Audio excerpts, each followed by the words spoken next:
I just finished the book, The Terror, and it was incredible. I watched the TV show probably like a year ago, and I did not realize it was based off of a book until recently, and I was in a bookstore. I was so excited to finally read it because there was like in the beginning of the TV show, there was a little blurb that was like based on the book, and I just didn't realize how cool the book was.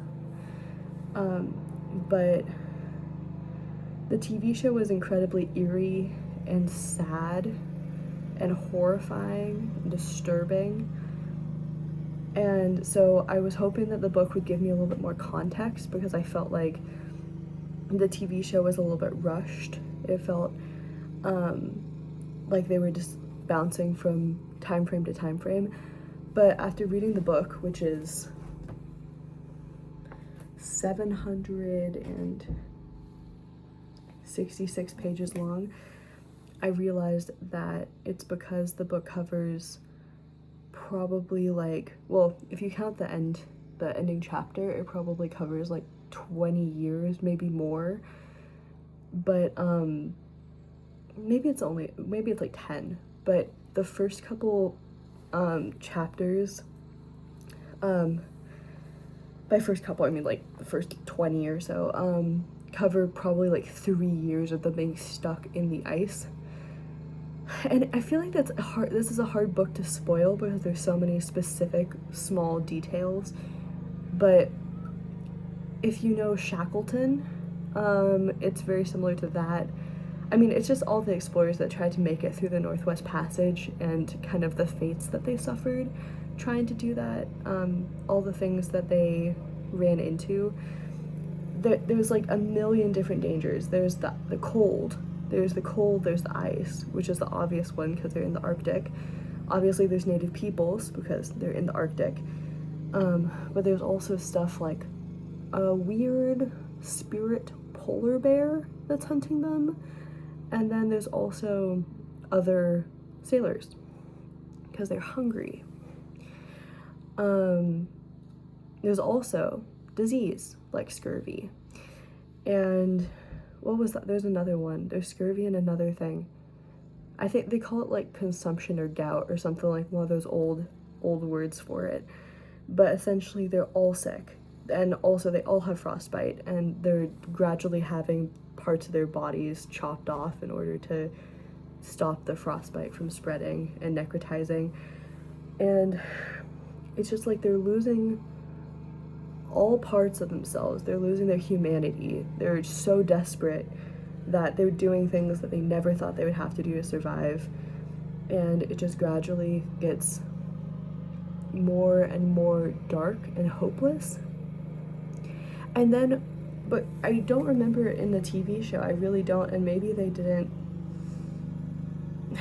I kind of feel like they didn't include it in the TV show, but the ending is so hopeful. The ending is so beautiful and so hopeful, and it's almost heartbreaking how beautiful it is in comparison to the horror that these people go through for the entire rest of the book. I mean, it starts off with them really being excited for their adventure in the Arctic. They're really hopeful, they're making it, they're up there, and suddenly both of their boats get stuck, the Erebus and the Terror. And they're like, you know what, we're just gonna wait for the spring will come, the spring will thaw the ice, we'll get out, we'll be able to sail home.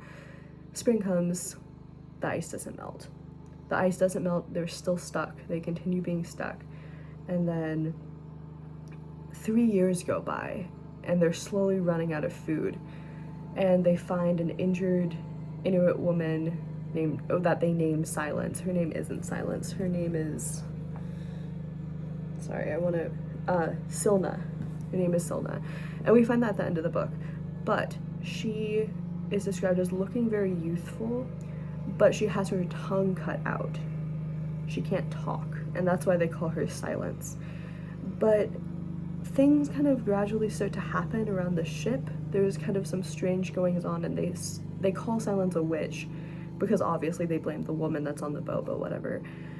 But strange things start to happen, and then suddenly they start being attacked by this thing, and they think it's like some sort of evil spirit or some sort of entity, but the men see it and it looks a little bit like it's a polar bear, like it's this big white, but it's slightly off, like it's a polar bear but it's not. And then they're gradually hunted by it more and more until basically everyone is dead. I think they start with a crew of like maybe 300 per ship, and then it goes down to like 105 total because the Erebus gets smashed by the ice. It gets crushed.